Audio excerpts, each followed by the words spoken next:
Hello and warm welcome to this lecture series. I, Dr. Narendra Singh, going to deliver a lecture on a very important topic, alternative modernity. This lecture is specially designed for the students of MA, UGC NET and UPSC aspirants. Let's begin the topic. As the name suggests, alternative modernity, here especially focus is on there is a alternative model of development which is proposed by Mahatma Gandhi. According to Mahatma Gandhi, the present model of development is very biased, very exploitative. It leads to subjugation, it leads to oppression, and it is anti-nature, anti-poor people, anti-society, and it is not sustainable. In this context, we will discuss this particular topic, alternative modernity. According to Mahatma Gandhi, what is the alternative model of development which should replace the present model of development? In this context, we should start with the criticism of modernization or criticism of the modern model of development, which is also known as the capitalist model of development or the large scale model of development. According to Mahatma Gandhi, this modern civilization is the crazy civilization for wealth, it using restless machinery and producing needless things. Okay. According to Mahatma Gandhi, millions of people are going to be jobless, homeless, unemployed, and are victim of starvation just because of this model of development. This model of development make some people very prosperous, very rich, very wealthy, but at the cost of the larger section of the society who remains deprived of the basic amenities of life. According to Gandhi, this use of machinery has made this civilization a mechanist civilization. Everything is depend on the machines, and our regular contact with this machine even affects the human personalities, as the machine's basic nature is that it is emotionless, feelingless. In the same manner, humans are also going to be emotionless and feelingless. According to Gandhi, British administrators exploited us, not India, but whole over the world. Wherever they established their rule, their basic motto was to plunder the natural resources of the native lands, to garner more and more profit. How it could become possible? Just because of the use of machinery or the process of industrialization. Mahatma Gandhi ये कह रहे हैं कि ये जो मशीनी युग है, इसमें जो मशीनों का लगातार इस्तेमाल हो रहा है, इसने इंसान को इमोशनलेस बना लिया है, फीलिंगलेस बना दिया है. इंसान मशीनों की तरह ही बिहेव करने लग पड़ा है, और इसी मशीनों की वजह से ही, इसी लार्ज स्केल इंडस्ट्रियलाइजेशन की वजह से ही एक्सप्लॉयटेशन जो है वो काफ़ी चरम पे पहुंच चुकी है. और ये एक डिस्गाइज्ड इमेज क्रिएट की जाती है, एक इल्यूज़न क्रिएट किया जाता है कि ये जो इंडस्ट्रियलाइजेशन हो रही है, ये जो डेवलपमेंट हो रही है, ये आम आदमी की वेलफेयर के लिए है. हालांकि आम आदमी की वेलफेयर कम हो रही होती है, उसकी एक्सप्लॉयटेशन ज़्यादा हो रही होती है.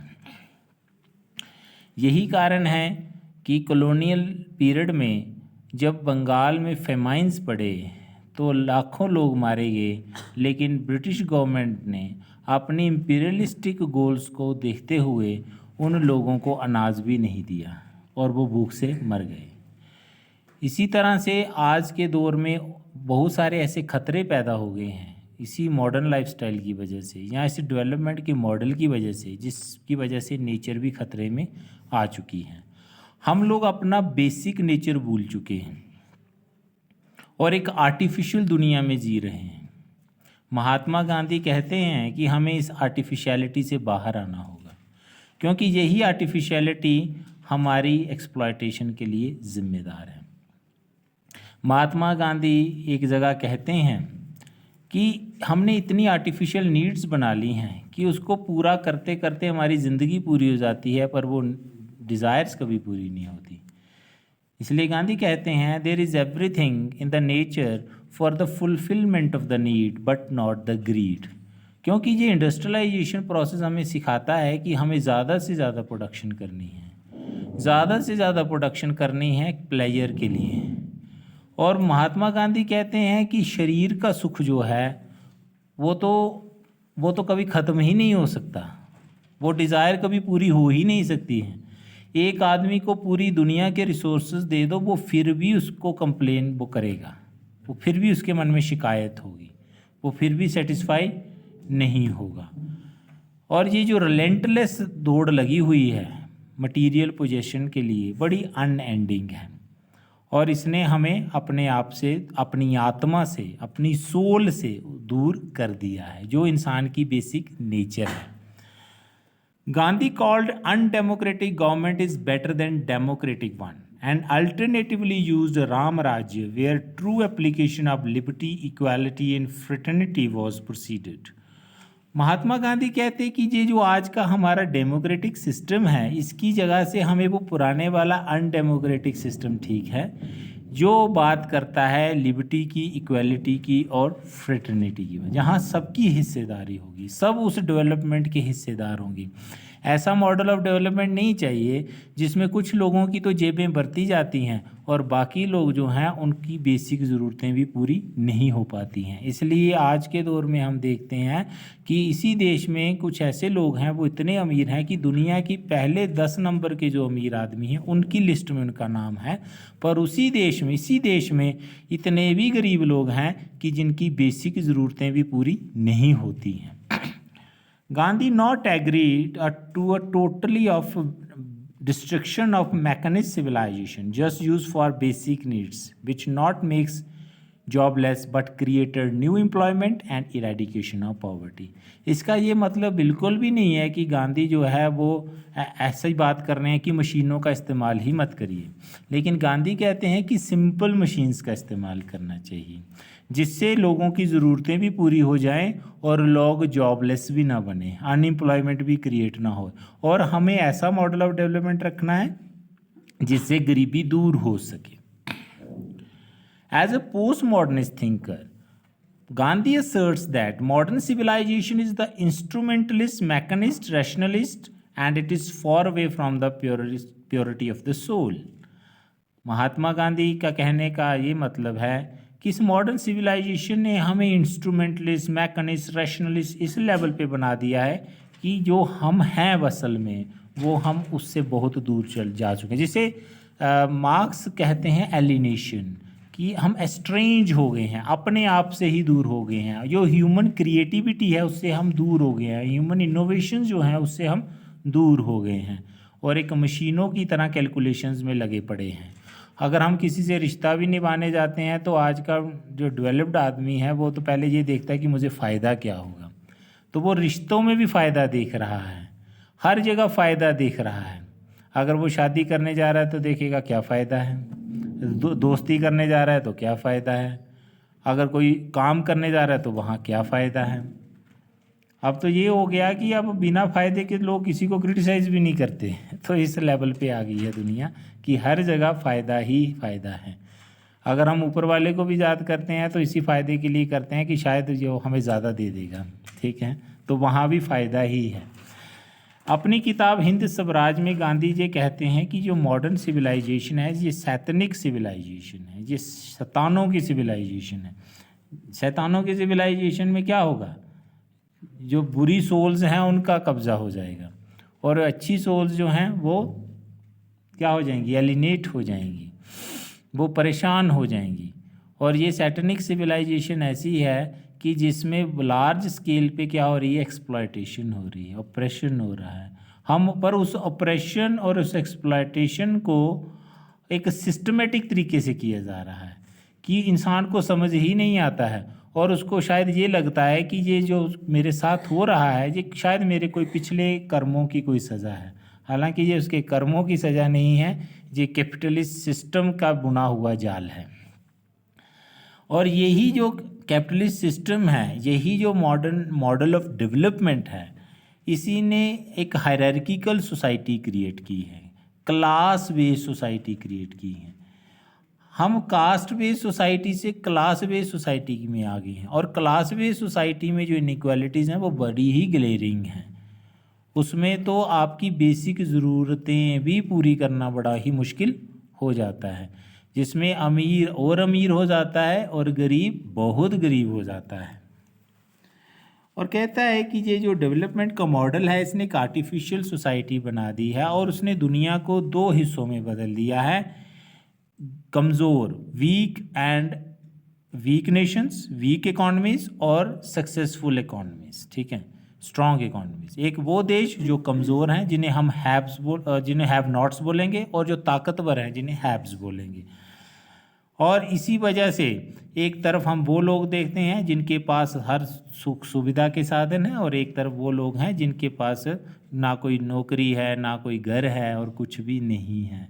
एक वो लोग हैं जब शादियां करते हैं तो लाखों करोड़ों रुपया खर्च कर देते हैं, और एक आदमी है उसको अपनी बेटी की शादी करनी हो तो वो पूरी ज़िंदगी मजदूरी करता रहता है कि मैं अपनी बेटी की शादी अगले 20 साल में करूँगा तो कैसे हो पाएगी। तो वो मतलब कि 20 साल पहले उसको टेंशन हो गई है। और एक आदमी वो है जिसको कोई फ़र्क ही नहीं पड़ता है, जिसको पता ही नहीं है कि उसके पास कितने ही रिसोर्सेज हैं। और इस चीज़ ने इंसानों को स्वार्थी बना दिया है। हमारे सामने कोई आदमी गरीब है, मजबूर है, लाचार है, हमें उसकी पेन से कुछ भी लेना देना नहीं है, हमें सिर्फ अपना इंटरेस्ट को सर्व करना है। अगर जो मालिक है, अगर मज़दूर मालिक के पास जाता है और कहता है कि मुझे एक दिन की छुट्टी दे दी जाए क्योंकि मेरे घर में मेरी बीवी बीमार है या मेरा बच्चा बीमार है, तो मालिक कहता है तुम्हें छुट्टी तो मिलेगी लेकिन मैं तुम्हारी तनख्वाह काट लूँगा। उसे कोई एहसास नहीं है कि तुम एक मालिक, एक कंपनी के मालिक होने के अलावा तुम एक पहले इंसान हो। इंसानों की तरह सोचिए। वो इंसानों की तरह नहीं सोचते, वो मशीनों की तरह सोच रहे हैं। उनको सिर्फ अपने फ़ायदे से मतलब है, उन्हें किसी से कोई फ़र्क नहीं पड़ता कि किसकी ज़िंदगी में क्या हो रहा है, या आपके एक फ़ैसले से दूसरे की ज़िंदगी में कौन सा भूचाल आ सकता है। इसलिए वो कहता है, महात्मा गांधी कहते हैं कि ये जो, और उसका एक और जिम्मेदार है कि हम लोग आज के दौर में हमने अपने इर्द गिर्द इतनी आर्टिफिशियल दुनिया बना ली है, हमें लगता है कि वही सत्य है, और उसको पूरा करने के लिए हम दौड़ते हैं सुबह से लेके शाम तक। कोई 15,000 कमा रहा है तो वो भी रो रहा है, कोई 50 कमा रहा है वो भी रो रहा है, कोई लाखों रुपया भी कमा रहा है वो भी रो, कोई 10 लाख भी कमा रहा है वो भी रो ही रहा है, क्योंकि आर्टिफिशियल नीड्स बना दी गई हैं। और उसी आर्टिफिशियल नीड्स की वजह से हम क्या हो गया, वो आर्टिफिशियल नीड्स ने हमें गुलाम बना दिया है मशीनों का। आज तो घर में जो औरतें हैं वो आटा भी गूंदने को एक बहुत बड़ा काम मानती हैं, और कहती हैं कि अगर मैं आटा गूंदूंगी तो मेरे वीमेन राइट्स जो हैं वो क्या हो जाएंगे, छीन लिए जाएंगे। अगर मैं किसी को पानी भी पिला देती हूँ तो मेरे वीमेन राइट्स चले जाएंगे। तो इसलिए आटा गूंदने वाली मशीन आ गई है बाज़ार में, है ना, जो आटा गूंदती है।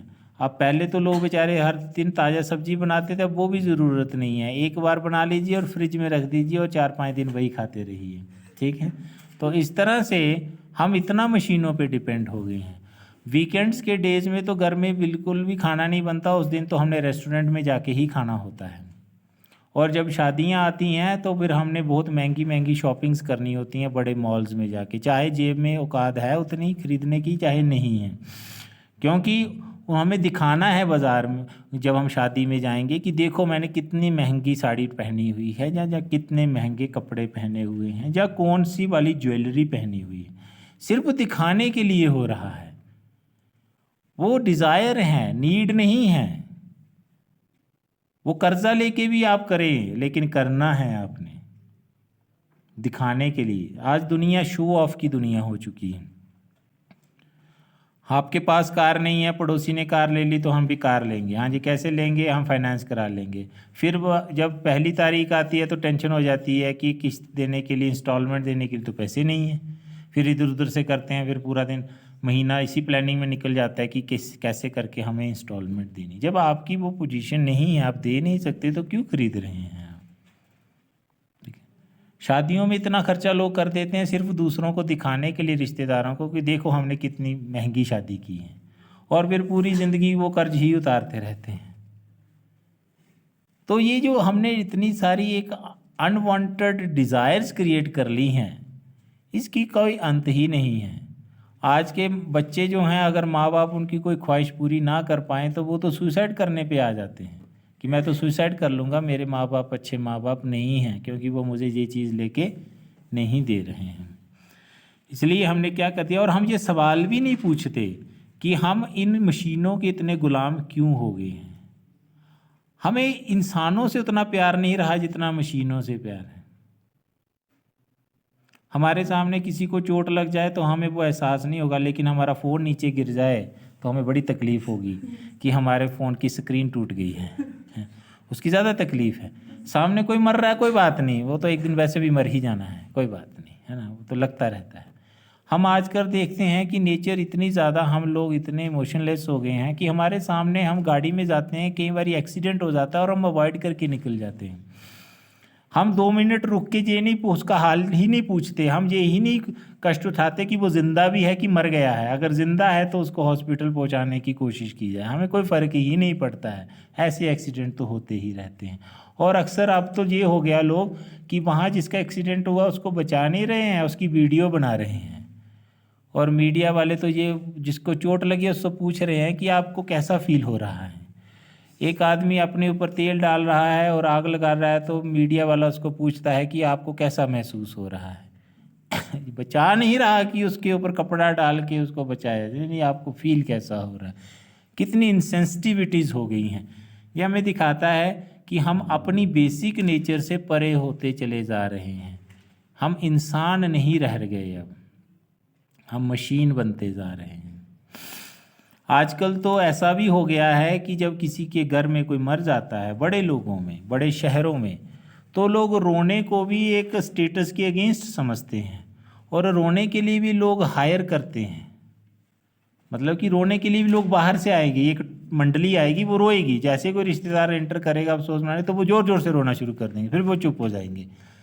तो जो घर के सदस्य हैं, जो प्राइमरी किन्स हैं, वो नहीं रो रहे हैं, क्योंकि इमोशंस ही नहीं हैं।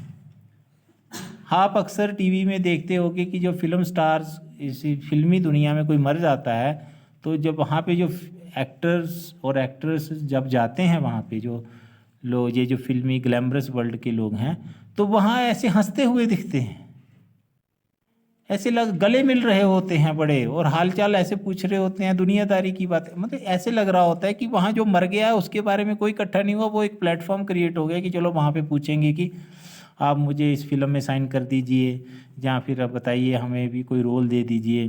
अपने ही उन इंटरेस्ट के पीछे आ गए हैं, अफसोस कोई नहीं है, और हंस भी रहे हैं, दांत भी निकाल रहे हैं। तो यहाँ से एहसास होता है कि जो इंसानी वैल्यूज़ हैं वो कितनी गिर गई हैं। गांधी का यही, इसलिए गांधी कहते हैं कि इसी आर्टिफिशियलिटी ने हमें ही नहीं बर्बाद किया, नेचर को भी बर्बाद कर दिया है, नेचुरल ब्यूटी को भी बर्बाद कर दिया है, स्पीसीज़ को ख़त्म कर दिया है, नेचुरल रिसोर्सेज को डिप्लीट कर दिया है, हमारे पूरे इकोसिस्टम को डिस्टर्ब कर दिया है। एक तरह से कहें तो हमने अपनी कब्र खुद ही खोद ली है। एक तरह से हम अपनी कब्र खोदने का काम खुद ही कर रहे हैं। पूरा दिन बैठ के खाते रहते हैं और टीवी देखते रहते हैं, मोबाइल देखते रहते हैं, फिर खा खा के मोटे हो जाते हैं, और फिर उसके बाद ओबेसिटी का शिकार हो जाते हैं, डायबिटीज़ का शिकार हो जाते हैं। ये लाइफस्टाइल से जुड़ी हुई डिजीज़ेज़ हैं, क्योंकि आपने काम करना ही छोड़ दिया है। और आज के लोगों की लाइफ स्पैन बहुत कम हो गया है, क्योंकि वो फिज़िकल वर्क ही नहीं करते हैं। आजकल तो ऐसा आ गया कि टेली ब्रांड पे शॉपिंग, जो आपने देखा होगा मीडिया पे, वहाँ पे तो वो कहते हैं कि पतले होने के लिए भी आप दवाई खाइए। और पतले होने के लिए भी वो आपको ऐसे ऐसे प्रोडक्ट्स देते हैं और जो हज़ारों रुपए या खरीद के आप दे के खरीदते हो, और पतला होने के लिए आपने कुछ नहीं करना। एक ऐसी ऐड आती थी, उसमें एक बेल्ट देते थे वो, तो वो कहते वो अपने पेट के साथ उस बेल्ट को बांध दीजिए, बटन दबाइए, फिर वो बेल्ट अपने आप मूव करती रहेगी और आपका पेट जो है वो पतला हो जाएगा। देखिए, तो भैया थोड़ा चक्कर ही लगा लो, थोड़ा अपने गार्डन में थोड़ा घूम ही लो, इतना क्या हो गया। नहीं नहीं नहीं नहीं, इतने हम बेकार हो गए हैं कि हमें तो ये भी हमारे स्टेटस बन गया है कि हमारी कार का दरवाज़ा भी खोलने के लिए कोई ड्राइवर चाहिए। हम अपनी कार का दरवाज़ा भी खोलना अपनी शान के खिलाफ समझते हैं। कितनी झूठी दुनिया में हम जी रहे हैं, किस वहम में जी रहे हैं कि हर काम जहाँ तो मशीनें कर दें जहाँ लोग कर दें, पर आपको ना करना पड़ जाए। फिर हमें जब मजबूरी में कभी करना भी पड़े तो वो भी हम एक स्टेटस मार्क के तौर पे करें कि देखो बड़े लोग तो ऐसे करते हैं। इसलिए गांधी कहते हैं कि जो ये मॉडर्न सिविलाइजेशन है, ये जो उसका हमें अल्टरनेटिव ढूंढना होगा। अब वो अल्टरनेटिव क्या देते हैं गांधी? इसके अलावा पहले वो ये भी कहते हैं कि जैसे हम अभी भी डिस्कस कर रहे थे कि आज हमने अपने इर्द गिर्द जो मुश्किलें क्रिएट कर दी हैं, जो बीमारियां क्रिएट कर दी हैं, फिर हमें उनके लिए स्पेशलिस्ट चाहिए, डाइटिशियंस चाहिए। पहले खा खा के मोटे हो जाते हैं, फिर डाइटिशियंस को पैसे दे के हायर करते हैं, फिर वो आपका डाइट का चार्ट बनाता है कि आप सुबह सैलेड खाइए या हनी लीजिए या कुछ और लीजिए, इससे ये हो जाएगा, इससे इतने इतने कंटेंट में आप प्रोटीन लीजिए, इतने में आप ये लीजिए। उसको भी वहाँ भी पैसे खर्च कर रहे हैं, और वो भी दिखाने के लिए कि देखो मैंने तो डाइटिशियन हायर किया हुआ है। डाइटिंग आजकल एक वो भी एक स्टेटस मार्क बन गया है। अब हम डाइटिंग इसलिए नहीं कर रहे कि हमें अपने शरीर को फिट रखना है, दूसरों को दिखाना है। लड़कियों में तो आजकल बड़ा ये ट्रेंड है। जब से एक गाना आया था पंजाबी में, लक 28 कुड़ी दा 47 वेट कुड़ी का, पंजाबी में गाना निकला था जिसमें सभी ने, लड़कियों ने ब्लाइंडली उसको फॉलो करना शुरू कर दिया, बिना ये सोचे समझे कि बॉडी मास इंडेक्स भी कोई चीज़ होती है। 47 वेट जरूरी थोड़ा है, किसी की 6 फुट हाइट होगी तो कैसे होगा, वो तो माल न्यूट्रिशन होगा ना, वो तो अंडर नरिश्ड हो जाएगा हैं। लेकिन अंधाधुंध फॉलो करने लग पड़े हैं बेवकूफ़ों की तरह, कोई उसमें लॉजिक नहीं है। वैसे बड़े रैशनल बनते हैं, वैसे बड़े मॉडर्न हैं लेकिन यहाँ मॉडर्निटी पता नहीं कहाँ चली जाती। उनके लिए मॉडर्निटी कपड़ों तक ही है या दिखावे तक ही है। फिर इसलिए वो कहता है कि आजकल हमने जो अपना लाइफस्टाइल बना लिया है, pizza, burger, chow mein, cold drink, हम बिना सोचे समझे उसको कंज्यूम कर रहे हैं, ये सोचे समझे कि इसका क्या नुकसान होगा, ये कौन कौन सी बीमारियों का इनविटेशन दे रहे हैं। हाँ, लोग आजकल मैकडोनल्ड्स में, पिज़्ज़ा हट्स पे जाते हैं खाने वीकेंड्स पे, और फिर वहाँ पे सेल्फीज़ लेते हैं और उसी समय स्टेटस पे डाल देते हैं कि देखिए मैं तो पिज़्ज़ा भी खाया तो कहाँ खाया, मैंने बर्गर भी खाया तो कहाँ का खाया है ना।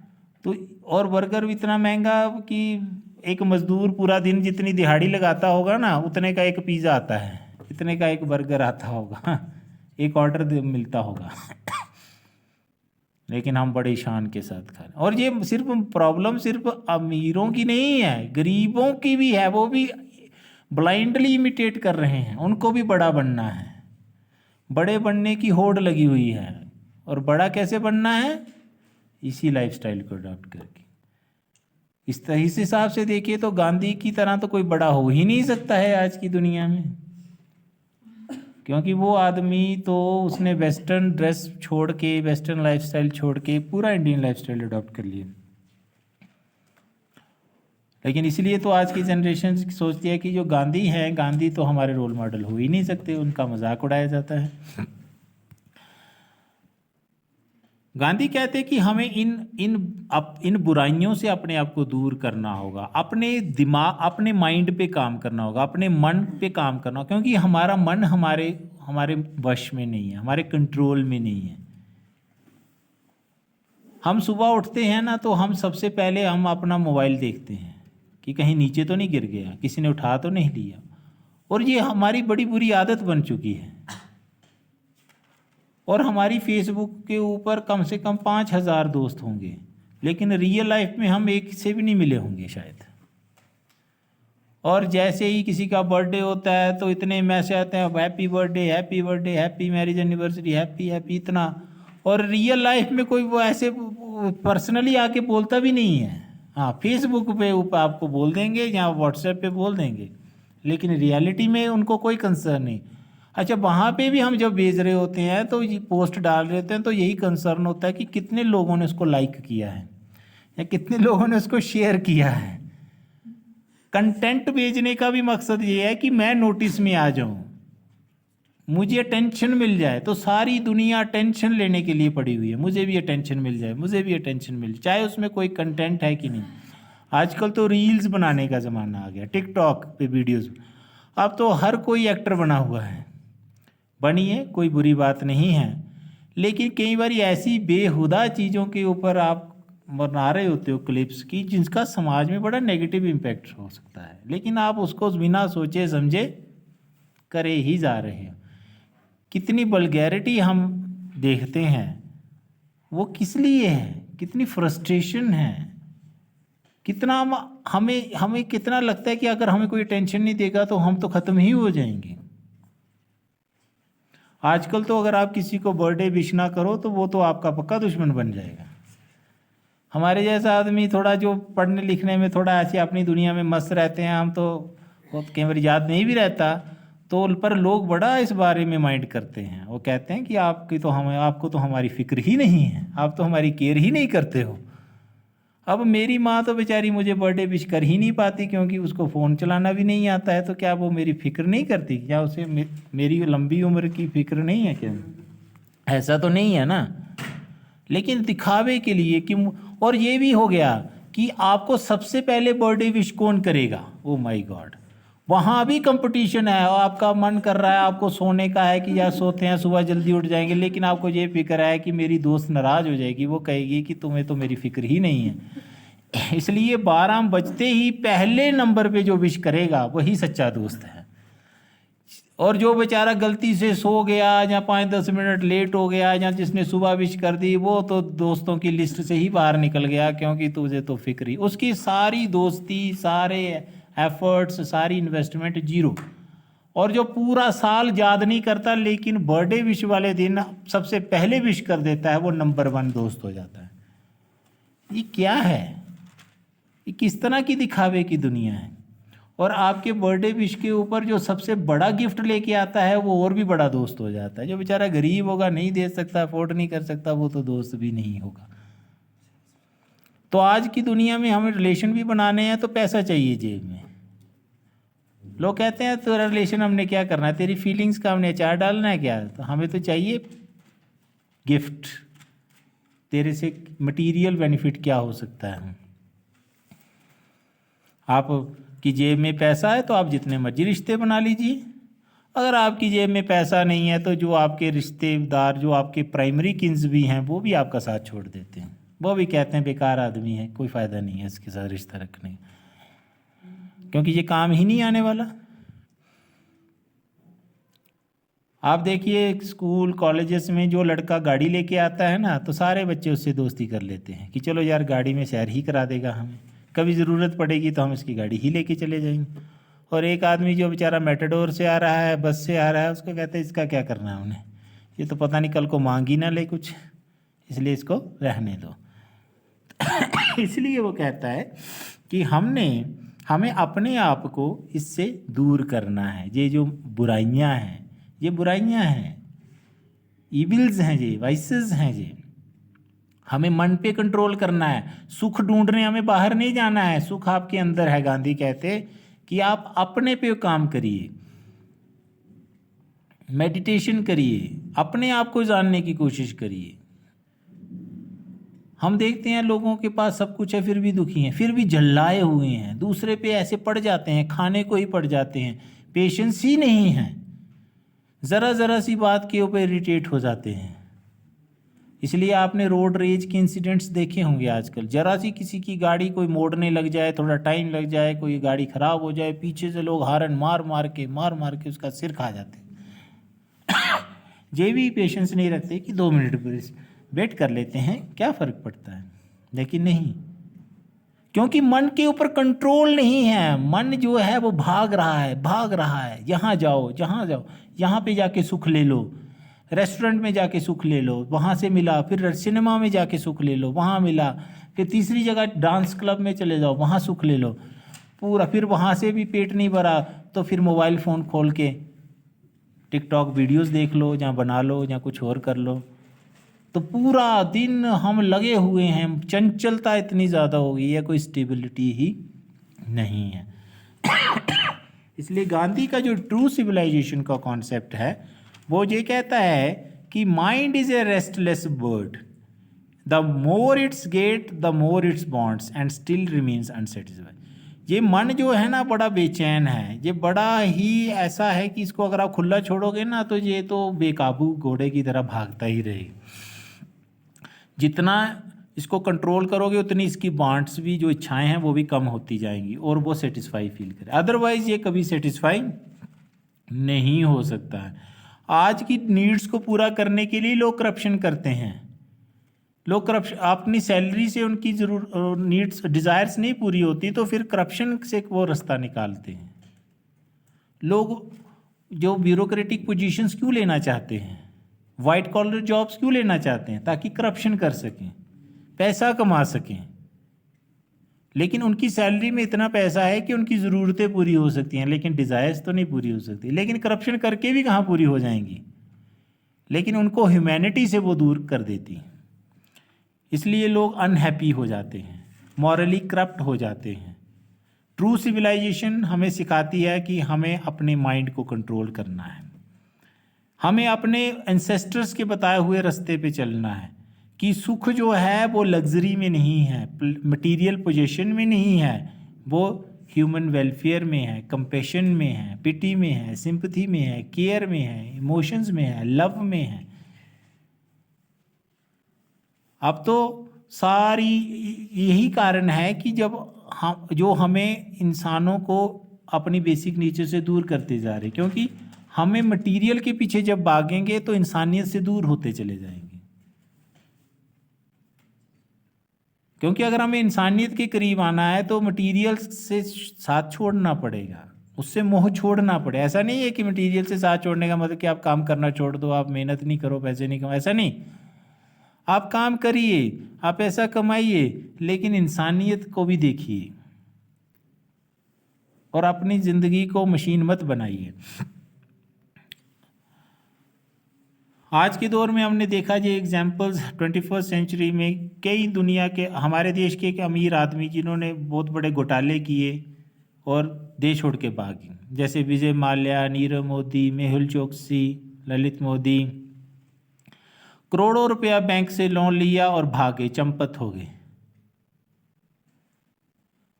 किनका पैसा था वो? एक आम आदमी का पैसा था। बैंक में कौन जमा करवाता है? आम लोग ही करवाते हैं ना। मतलब कि वो खरबों रुपया लेके चले गए। क्या करप्शन है कि उनको ज़रा भी एहसास नहीं है कि ये हम कितने लोगों का हिस्सा खा रहे हैं।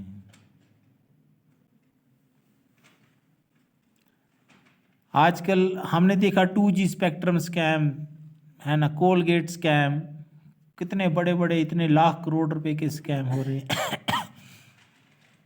उनका पेट ही नहीं भरता, कितना पैसा चाहिए उनको क्या? तो ये गांधी कहते हैं, इसलिए गांधी कहते हैं कि जो मॉडर्न सिविलाइजेशन है वो बड़ी ही हमें करप्ट बना देती है और अपने आप से दूर कर देती है। Here Gandhi did not speak of ancient Indian civilization where 2 years old babies are married, 11 years old girls are mother and housewives where women practice polyandry।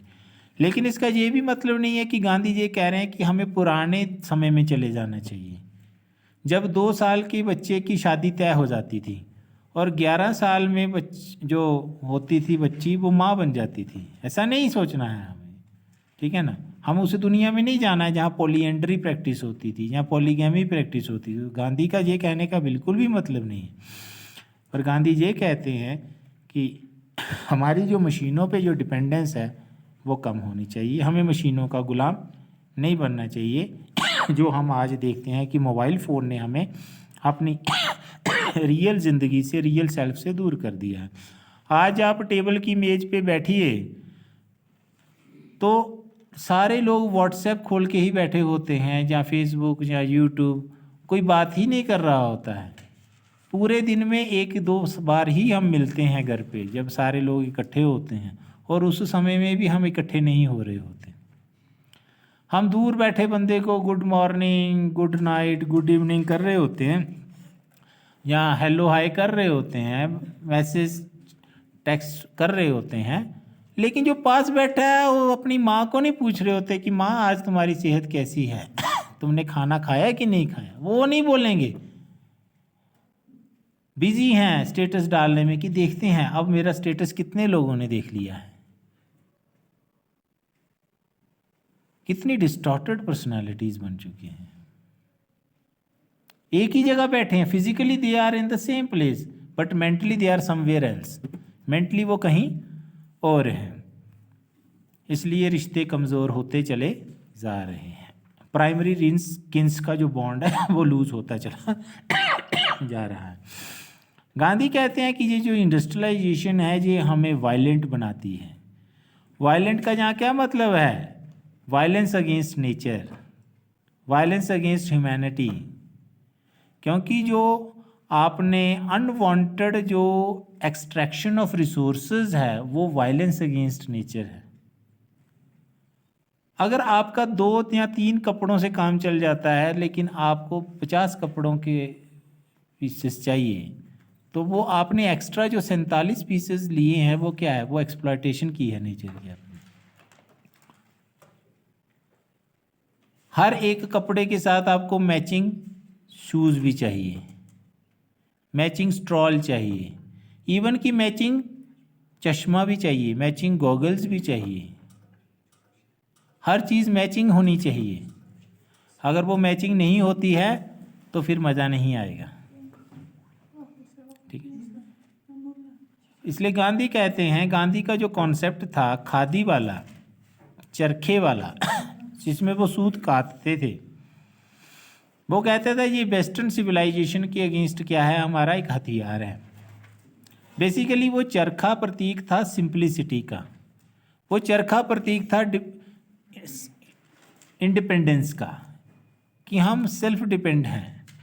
हमें ज़रूरत नहीं है बाज़ार के ऊपर, हमें ज़रूरत नहीं है बेस्ट के बनाए हुए सामान की, क्योंकि ये बेस्ट का बनाया हुआ सामान ही हमें गुलामी का जिम्मेदार है। हमने स्वदेशी मूवमेंट पढ़ा, जब गांधी जी ने स्वदेशी मूवमेंट चलाया और बोला कि विदेशी कपड़ों का इस्तेमाल बंद कर दीजिए, बहिष्कार करिए, तो अंग्रेज़ों की कमर सी टूट गई थी, क्योंकि वो वही जो सारा पैसा कमाते थे वही हमारी एक्सप्लॉयटेशन का जिम्मेदार था। तो गांधी ने बोला कि हम वो डिज़ायर्स ही क्यों बनाएं जिससे कैपिटलिस्ट मजबूत हो जाए और गरीब। हमें सिंपल इंडस्ट्री पे ध्यान देना चाहिए, सिंपल रूरल बेस्ड इंडस्ट्री पे ध्यान देना चाहिए। ऐसी प्रोडक्शन करिए जिसमें सभी हिस्सेदार बन सकें, जिसका जो शेयर है सबके पास चला जाए। ये नहीं है कि बड़ी फैक्ट्री लगाओ, एक मालिक ही सारा कुछ ले जाए, हालांकि वो कोई काम भी नहीं कर रहा है, और जो मजदूर पूरा दिन रात काम कर रहा है उसको उतना ही मिल रहा है कि वो सबसिस्ट कर सकता है और कुछ नहीं, कि ताकि वो दूसरे दिन काम पे आ सके। गांधी कहते हैं कि हमें अपनी जो लॉस्ट सिविलाइजेशन है उस पर प्राउड होना चाहिए, हमें अपने फिलोसोफर से सीखना चाहिए, simple living and high thinking, ऊंचे विचार होने चाहिए और सादा जीवन होना चाहिए। ऐसे हमारे सामने बहुत सारे उदाहरण हैं, कबीर हैं, नानक हैं, तुलसी हैं, बहुत सारे ऐसे लोग हैं हमारी हिस्ट्री में जिन्होंने हमें सिखाया है कि इंसान अपने विचारों से बड़ा होता है, अपनी मटेरियल पोजीशन से बड़ा नहीं होता है। गांधी आज की एजुकेशन को भी क्रिटिसाइज करते हैं। वो कहते हैं कि आज की एजुकेशन हमें सेल्फिश बनाती है, हमें ऐसी एजुकेशन देनी चाहिए जो हमें स्किल्ड बनाए। जैसे कास्ट सिस्टम में आप देखते हो कि कास्ट सिस्टम में एक तरह की एजुकेशन दी जाती थी फैमिली में, जिसमें बच्चा अपनी कास्ट का ऑक्यूपेशन सीख लेता था और उसी ऑक्यूपेशन में वो एडजस्ट हो जाता था। कुम्हार का लड़का घड़े बनाना सीख लेता था अपने बाप से, कारपेंटर का लड़का अपने बाप से लकड़ी का काम सीख लेता था, मोची का लड़का अपने बाप से जूते बनाना सीख लेता था। तो वो उस समाज में बेरोजगारी की प्रॉब्लम नहीं थी, हर किसी के लिए काम बंटा हुआ था। तो इसलिए इंडिया के विलेजेस को हम रिपब्लिक बोलते हैं। Indian villages are also called as a republic, क्योंकि वो अपने आप में एक सेल्फ सफिशिएंट इकोनॉमी थी। लेकिन अब मॉडर्नाइजेशन के दौर में वो सेल्फ सफिशिएंट इकोनॉमीज ख़त्म हो गई, डिस्टर्ब हो गई, हिल गई, क्योंकि वो मार्केट पे डिपेंड हो गई। आज का किसान अगर फसल भी उगाता है तो उसको बाज़ार में जो बीज मिल रहे हैं उस पर डिपेंड रहना पड़ेगा, बाज़ार में जो टेक्नोलॉजी अवेलेबल है उस पर डिपेंड रहना पड़ेगा। ठीक है, बाज़ार में अगर फर्टिलाइजर्स के दाम बढ़ गए तो उसकी खेती महंगी हो जाएगी, वो मार्केट पे डिपेंड हो गया, इंडिपेंडेंट नहीं रहा वो। ठीक है। और दूसरी बात, गांधी ये कहते हैं कि जो मीडियम ऑफ इंस्ट्रक्शन है वो तो हमारा फॉरेन लैंग्वेज है, इंग्लिश है, और इंग्लिश में हम अपना सेल्फ नहीं बाहर निकाल सकते। अगर यही एजुकेशन आपको वर्नैकुलर लैंग्वेज में दी जाए तो आप अच्छी तरह से अपनी बात रख सकते हो। हमारे तो ये पूरी ज़िंदगी यही होगा बना रहता है कि इंग्लिश पता नहीं हमें आएगी कि नहीं आएगी, और कोई दो चार बातें इंग्लिश में कर देता है तो हम तो इतना इन्फ्लुएंस हो जाते हैं उस आदमी से, चाहे उसमें कोई भी कंटेंट ना हो।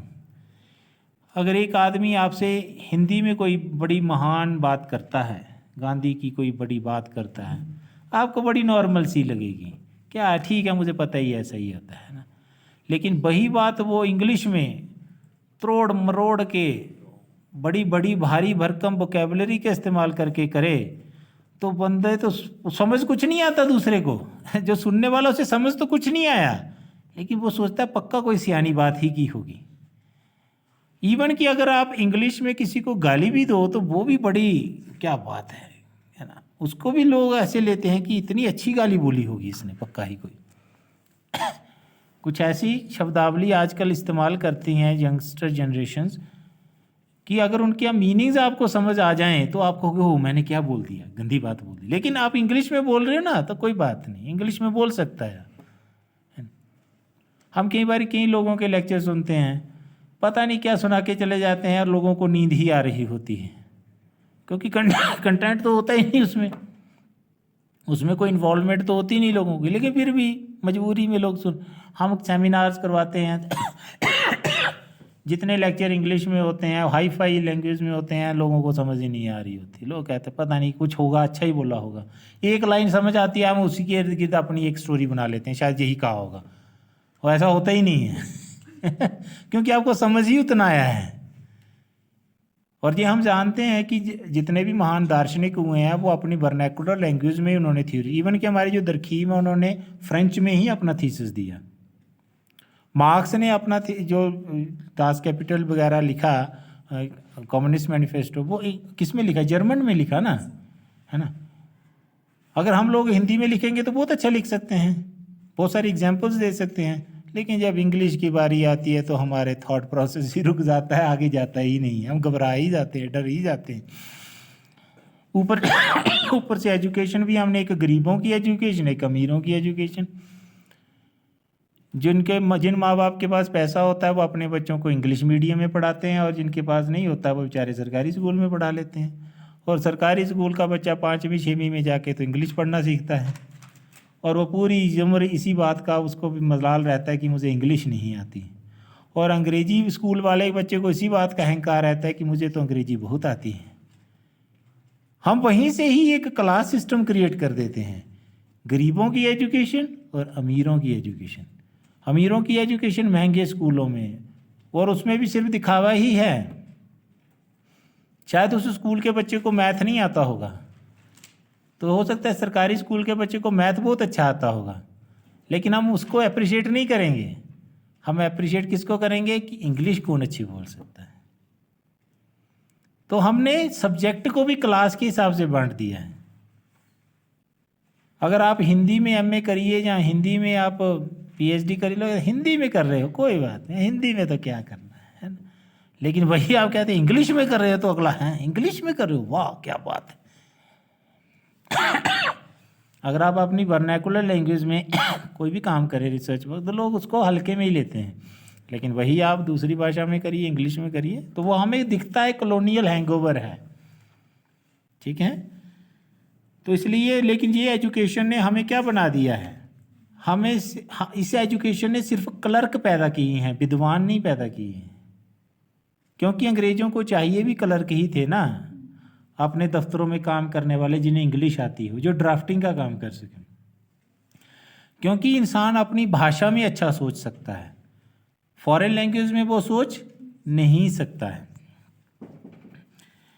यही बात गांधी कहते हैं कि हमें एक ऐसा एजुकेशन सिस्टम बनाना होगा जिसमें बच्चों का जो माइंड है, जो सेल्फ है, वो इंडिपेंडेंट हो सके और वो सेल्फ रिलायंट और इंडिपेंडेंट बन सके। तो ये था आज का lecture, alternative model of development, alternative modernity का कॉन्सेप्ट। होपफुली आपको बहुत सारी चीज़ें क्लियर हो गई होंगी। मिलते हैं नेक्स्ट लेक्चर में। Thanks for the patient listening.